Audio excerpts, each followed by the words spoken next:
The British government is talking tough. Since the war began in Ukraine, it's imposed strong sanctions on Russia, as well as individuals with Kremlin connections. Oligarchs in London will have nowhere to hide. London is awash with Russian money. These are homes valued at tens of millions of pounds. So much so, it's even earned a nickname: Londongrad. The oligarchs have come to London, bought luxury properties, in some cases bought football clubs. There was so much money coming in from that part of the world. And it's not just Russians. Billionaires from around the globe and their money love to call London home. This is wealth beyond anybody's imagination. The trouble is, it's not all clean. Britain is one of the best places in the world to launder dirty money. Why does it make it so easy?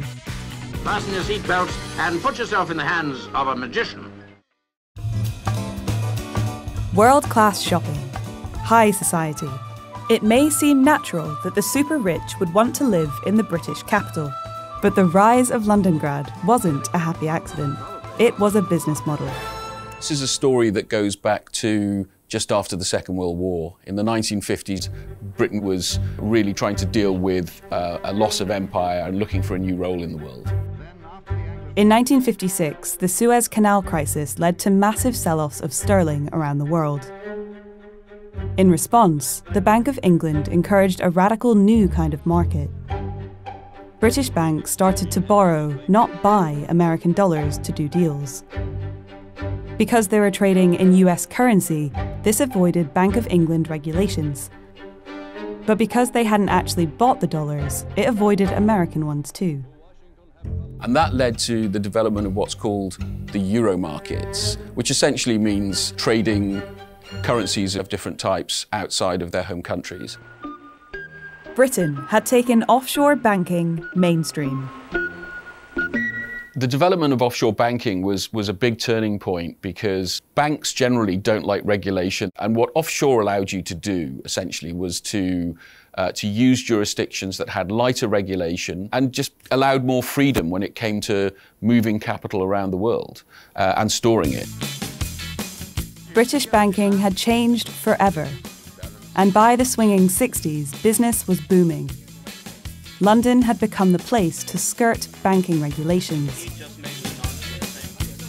And at the same time, you had a whole bunch of offshore territories of the United Kingdom. They were actually encouraged by Britain to develop into corporate services and finance. From the British Virgin Islands to Jersey, by the 1980s, Britain had a web of overseas territories and crown dependencies that were helping clients to hide their cash. And no one seemed to mind where the money was coming from. Grand Cayman's modern claim to fame is as an offshore tax and banking haven. Then, in 1991, the game really changed. When the USSR fell, ex-Soviet nationalised industries were sold off at a fraction of their true value. A few canny businessmen got very rich very quickly. Britain saw an opportunity. It goes back to John Major and the 1990s. The Major government introduced golden visas. Essentially, if you were a wealthy foreigner and you wanted residency in the UK, even if you didn't intend to spend all of your time there, you could pay a large investment to win that right. Even at the time, the scheme had its critics.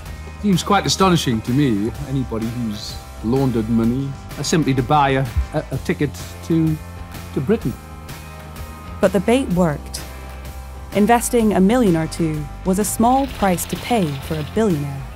Russia's super rich flocked to make London their second home. Londongrad was born. A lot of the money that comes here is perfectly legal, but tens of billions of pounds of it isn't. So how does Britain help to hide dirty money?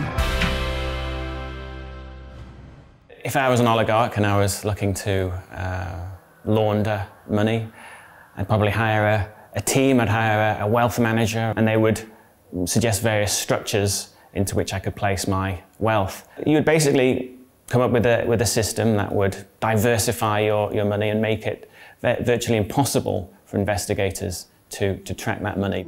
If money can't be tracked, no one can prove where it came from or see who owns it now.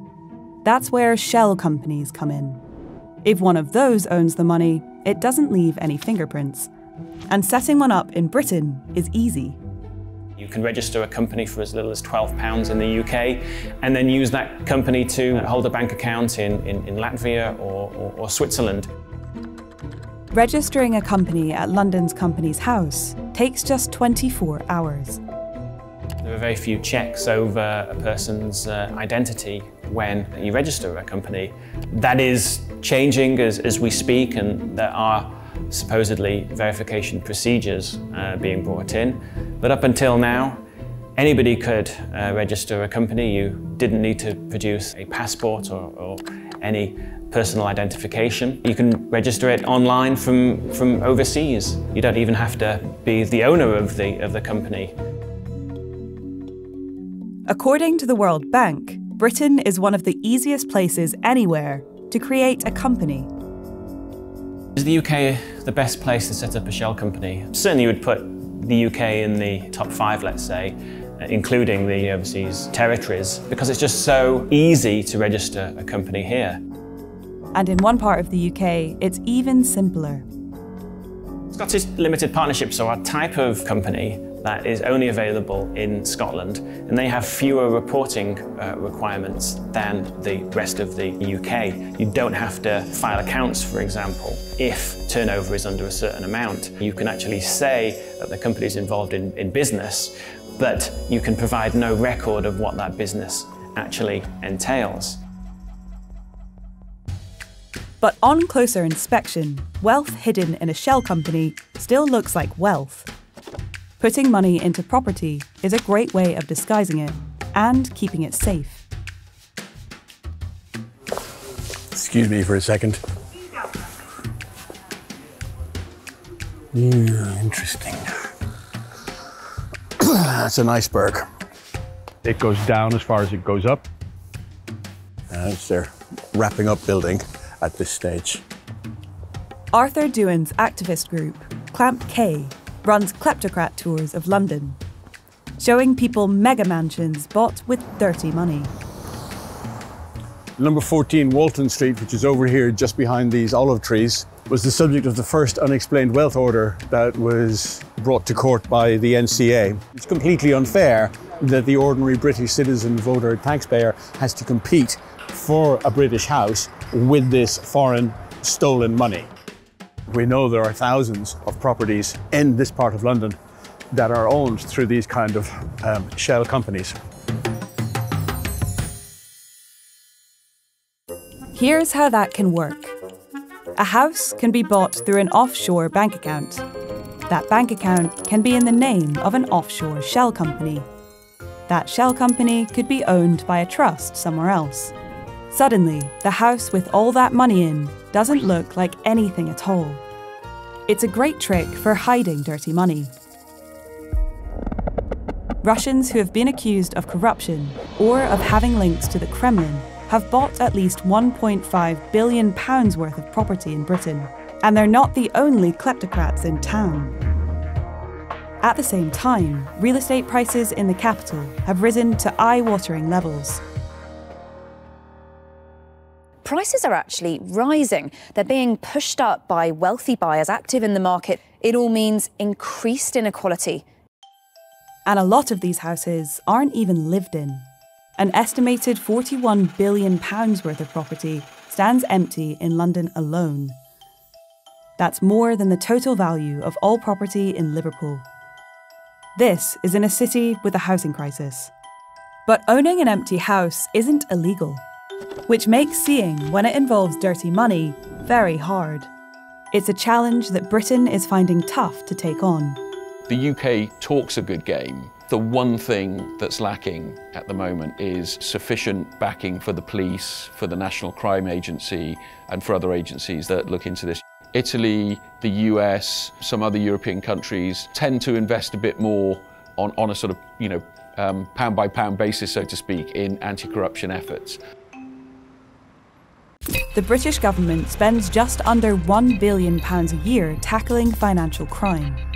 Money laundering costs the economy over 100 times that. But weak enforcement isn't the only reason the UK has become a magnet for dirty cash. It also has a name for cleaning reputations as well as money. For someone who's been involved in money laundering or deals involving tainted cash, reputation laundering is useful in one particular way, and that is to stymie investigation by, for instance, journalists or NGOs. We've seen oligarchs and other foreigners doing this in the UK. If an investigative journalist is looking into you, you can strike back. A number of public relations and law firms have come to specialise in helping wealthy foreigners to, in some cases, appear more saintly than they might be in reality. But since Russia's invasion of Ukraine, the charm offensive has stalled. The British government has promised to clamp down on money laundering and has sanctioned individual oligarchs. How will Britain cope without their money? Actually, not so badly. Rich Russians may spend big while they're here, but Britain gets less from them than you might think. In 2020, foreigners held roughly £13 trillion of British assets. Russia's share of that was just 0.16%, a smaller proportion than that of Finland or South Korea. Well, I think there's a question about how much the money that's come in from Russians actually benefits the broader economy. And the potential cost for Britain could be much higher. Well, there's a huge amount at stake when it comes to London and dirty money, because London is one of the world's biggest financial centres, and it trades on being legitimate and on being clean and on being a place where sophisticated investors can come and do business and get financing. If the city is tainted with dirty money, ultimately that's bad for its reputation. Britain has had that reputation for years, but it's taken the war in Ukraine for it to change its tune. Golden visas have been scrapped, and part of a long-delayed economic crime bill has now been passed. No criminal or kleptocrat will be able to hide behind a UK shell company ever again. As Britain vows to clean up its act against all dirty money, sanctions against individual oligarchs are starting to bite. But it was never just about Russians. A lot of Britain's dirty money is from other parts of the world. And if shady Russian cash leaves, dirty dough from elsewhere could easily take its place. Will Britain be as keen on tightening up on dirty money when it's not Russians behind it? The UK government needs to show that there is political will there to go after these oligarchs, not just Russian, there are plenty of oligarchs across the world, and we've just simply not seen that over the last 20 years. In fact, we've actively encouraged that money to these shores, and that needs to change if we're to have any effect at all. Thanks for watching. To read more of The Economist's coverage of dirty money in London, click on the link and don't forget to subscribe.